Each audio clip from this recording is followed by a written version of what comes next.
Yes, now ladies and gentlemen, I'm always under a light when I start recording. I'm recording this video from the main streets of Newcastle while I'm walking at night. It's not really night, it's like 7 o'clock, but it's dark, so I'm choosing to record this now. A, so I'm not bored while I'm walking, but B, so it means I can do something without using up my data, you know, without watching YouTube. Listen to Spotify. Spotify don't take up much data, but Netflix and YouTube do. So yeah, but it's so I don't use my data, so I can save some data for Friday and Saturday, the weekend. Because at the weekend I'm going to London. Yes, travelling all the way from the northeast of England to the very south of England to go to London to be live in the O2 for Smackdown on Friday. You know how it is. Speaking of Smackdown, let's get into the review. So, I'm not going to go match by match and like go in order because I'm going to lose track of things. So, I'm going to run it in my own systematic way. Let's talk mid-card, let's talk tag division, let's talk world title division. So mid-card, when it comes to Women's United States title picture, we had a match.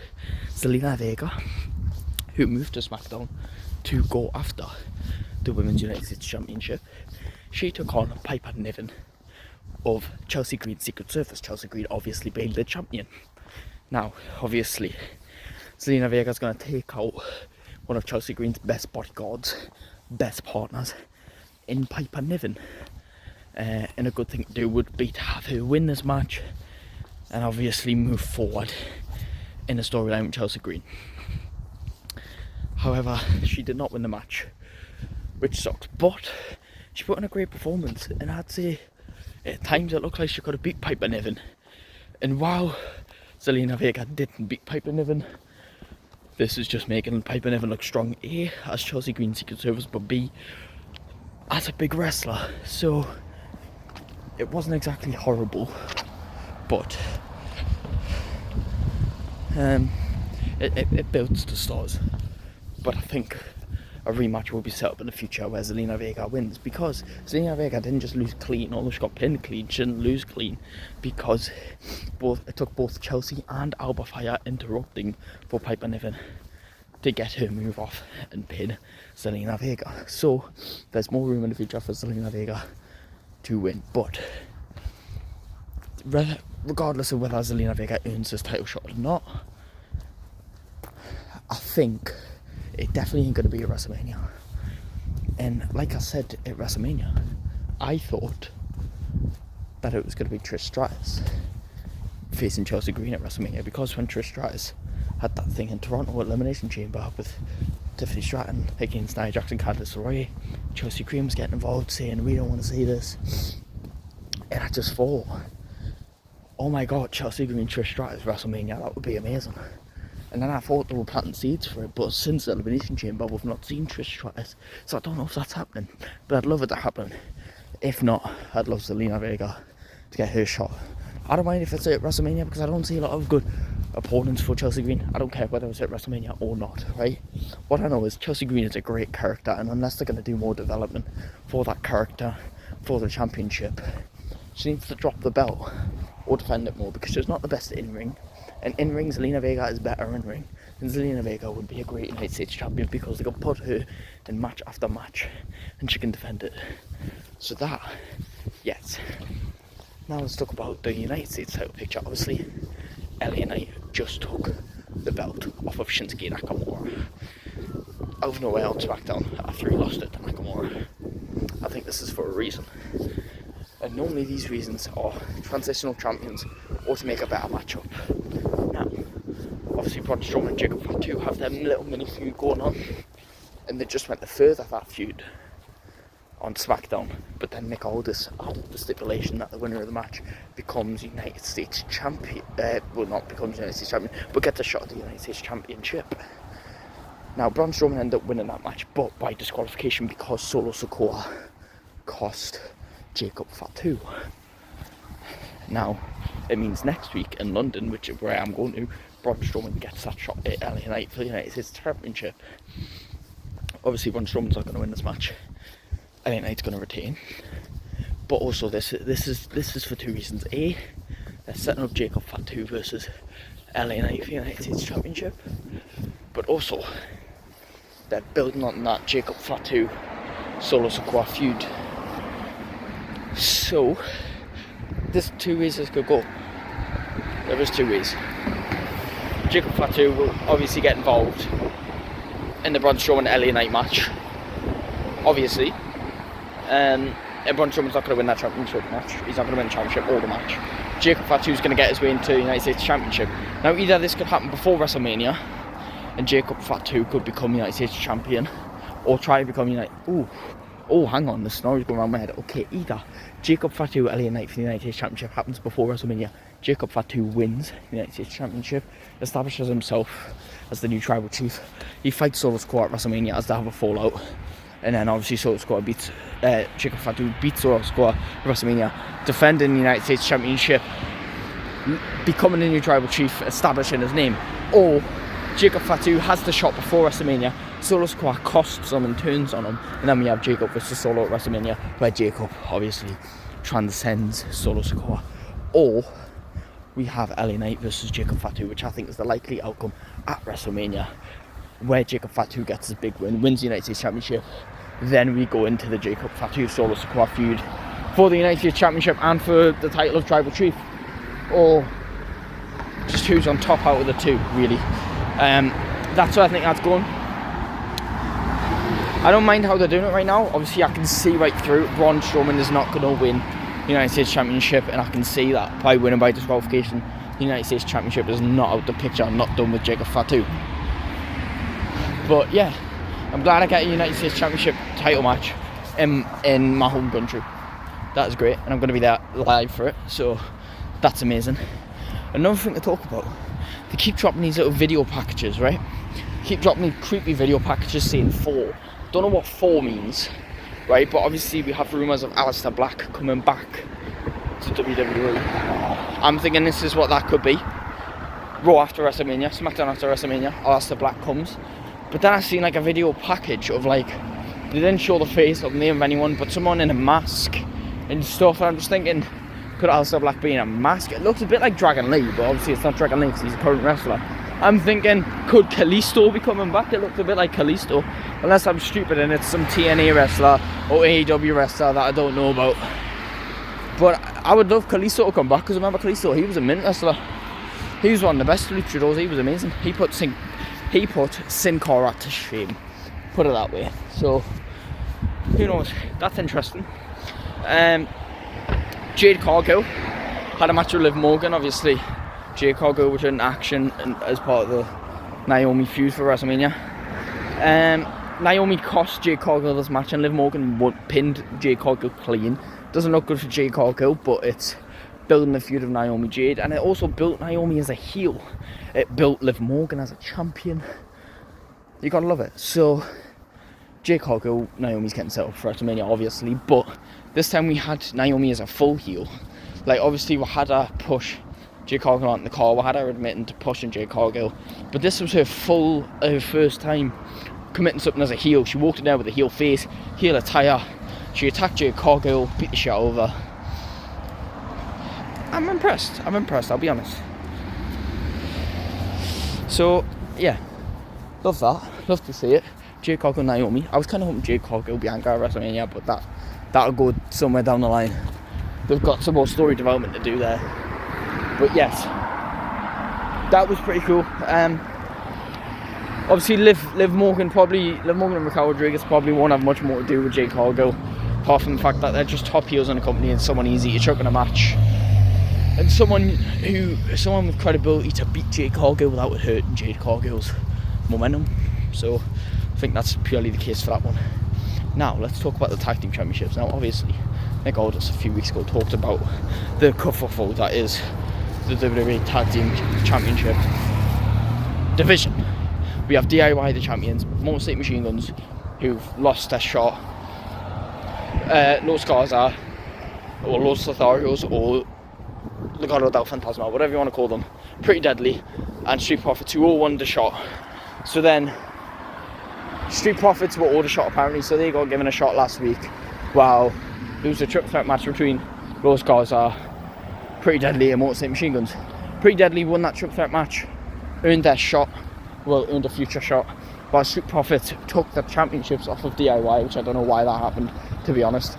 So now Pretty Deadly are number one contenders to the Street Profits championships, which they're going to defend in London, which obviously Street Profits aren't going to lose them already.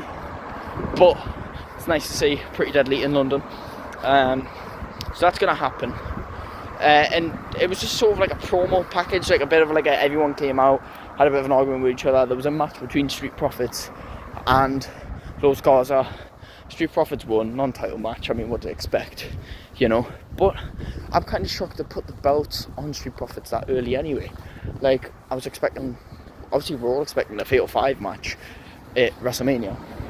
So why couldn't Street Profits just win it then? Because I don't see Motor City Machine Guns taking on with WrestleMania. I don't see Los Garza or Pretty Deadly taking on with WrestleMania.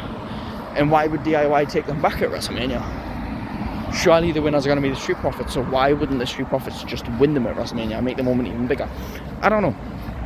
I don't know where they're going with it.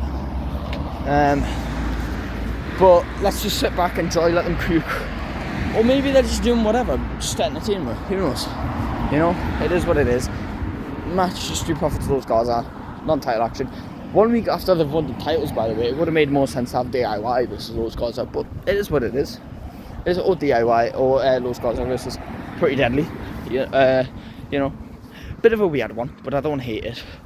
Then we had Tiffany Stratton and Charlotte Flair in a digital face-off. They had a big brawl last week where they couldn't be separated for the whole night. They kept coming out later on the night during people's segments and fighting and stuff like that. So they had a digital face-off where they just, it wasn't even a promo style where one person gives a speech, then the next gives a speech. It was literally like they were having a conversation, like they were throwing insults like a normal battle, like not like a wrestler promo battle, like an actual argument. What we learned from this is Charlotte Flair is way more experienced than Tiffany Stratton. Charlotte Flair, I would say, embarrassed Tiffany Stratton in that promo battle, because honestly, sorry, I'm not even calling it a promo battle, in that argument, Charlotte Flair had all the lines ready. She was saying way more than Tiffany Stratton. When Tiffany said one thing, Charlotte Flair said an argument that just completely discredited anything Tiffany Stratton said, and really just gave Tiffany Stratton nothing to give back, which, I mean, is good of Charlotte Flair, right? Just shows the levels. But I don't know what Charlotte Flair's playing at. Surely she's supposed to make Tiffany Stratton look good, her being a veteran, obviously. But you don't know. So yeah, I'm not mad at it. It was something different. I think it gave Charlotte Flair a bit of, it gave us something in this, because the crowd are booing her, you know, despite it not being her fault. You know, it's not Charlotte Flair's fault whatsoever. It's WWE's booking's fault, you know what I mean? I know WWE struggle with Charlotte Flair, like they don't know what else to do with that, because they pushed her too quick, too hard, so they've done everything with that. But now, this is a great time, because there's mid-card titles now. Put Charlotte Flair in the mid-card title picture. That's something different, you know what I mean? People were wanting Roxanne Perez, Tiffany Stratton. People were wanting Jordan Grace, Tiffany Stratton. People were even begging for AJ Lee, man. People wanted AJ Lee to come back. You know, people would have took anyone over Charlotte Flair. Charlotte Flair, Tiffany Stratton is a great matchup. It's just not what people wanted on a night like Royal Rumble, where we were expecting the biggest, you know, where people were expecting AJ Lee, which is selfish of wrestling fans, because you can't just expect someone who is currently retired and just expect them to come back because you think it would be great.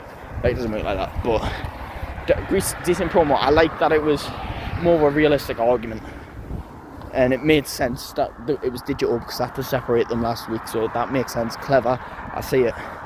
And then as for Cody Rhodes, John Cena, Cody Rhodes didn't turn up, John Cena wasn't there. They didn't really do anything for that, so there was nothing to build on that. But there was some main stories built. So we kicked off the show with Damian Priest and Jimmy Uso against Drew McIntyre and Shinsuke Nakamura. Ran tag team match. I mean, Damian Priest and Jimmy both had problems with Drew McIntyre, and Shinsuke Nakamura had a match with Damian Priest last week. I think this was obviously to build the Drew McIntyre Damian Priest thing, and it was kind of putting into Jimmy and Drew McIntyre's little thing. As Damien and Jimmy won the match, so Jimmy can say he's done with Drew because Drew's kind of more focused on Damien, and Jimmy's won that match, and Drew doesn't care about Jimmy anymore, so that's kind of done. It was also, I think, to remove Shinsuke Nakamura from the United States Championship picture. He's saying he wanted another shot, but by putting him in this match, and obviously losing to Damian Priest last week, it means those shots are out the window and gone. Yeah, and because no one wants to see Shinsuke Nakamura in that United States Championship picture, I really thought, and WWE do this every time, and especially it's always Shinsuke Nakamura, the poor guy, making him a victim, but I really thought for a second that they'd reinvented Shinsuke Nakamura, and that by him winning that United States Championship by surprise in a dominant fashion, that he'd keep a hold of it and he'd be a dominant champion, or he'd have a good run, and they'd just drop the ball again. And they've done that multiple times in Shinsuke Nakamura's career, multiple times in other people's careers, and it's a shame, really. Like, I just don't know why they just don't push harder. They give it one go and then give up. Like, don't know what goes on in their heads, but whatever. Anyway, after Damian Priest won this match, Drew McIntyre attacked him, and obviously last week he stomped on his head, which was just kind of swept under the rug. Like, they didn't act like Drew McIntyre didn't just stomp on his head. Like, it wasn't like a curb stomp either, where his head was suspended above the floor. Like, it was on the mat. Like, obviously it was a fake stomp, but like that didn't happen. Like, Damien wasn't even hurt, didn't even put any coverage on it, and then Drew McIntyre just attacked him again and beat the shit out of him. And he said, "I'll keep doing it because you cost me a bunch of opportunities, so I'm just going to keep injuring you." Which I'm getting the storyline now, and it looks like even after the LA Knight thing at Royal Rumble, we are getting Drew Damien at WrestleMania. Which kind of sucks because it's a boring match and you've got two guys who have potential to do other things, but you just got nothing to do with them, so you slap them in a feud with each other. It won't be a bad match. I just think WrestleMania, maybe Saturday night's main event, something like that, but WrestleMania, just no. But they built onto that, I guess. And then finally they built onto Randy Orton. Kevin Owens. Randy Orton came out to drop a promo. Kevin Owens came out saying he gets why Randy's mad, and he actually apologised for what he did to Randy Orton. He said he was angry that he stuck up for Cody, and he wanted to explain himself to Randy Orton, and he said Cody turned his back on us, this shouldn't be between me and you, and instead me and you should be going for tag team titles at WrestleMania, which I would fucking love, by the way. Kevin Owens and Randy Orton for the tag titles at WrestleMania. He then alluded to when him and Randy had previously tried against the Bloodline, saying that they were so close, and it's this brilliant character of Kevin Owens where he brings some element of truth to it, and you kind of believe Kevin Owens. This is why he's my goal, because you believe him. He drops such good promo, he's such a good character. He's amazing. But then Randy Orton told him he can shove it up his arse and that it should be him versus Randy at WrestleMania, which is now being confirmed for a match. So Randy, Kevin, WrestleMania. Randy, I love you, and I think you're the GOAT, genuinely. Like, top two. But I've got to back my boy Kevin to win this one. Because there can't be, Kevin Owens has been grafting too hard to lose the big match, just to lose the big matches in the last few years. Give Kevin this one. What does Randy gain out of beating Kevin?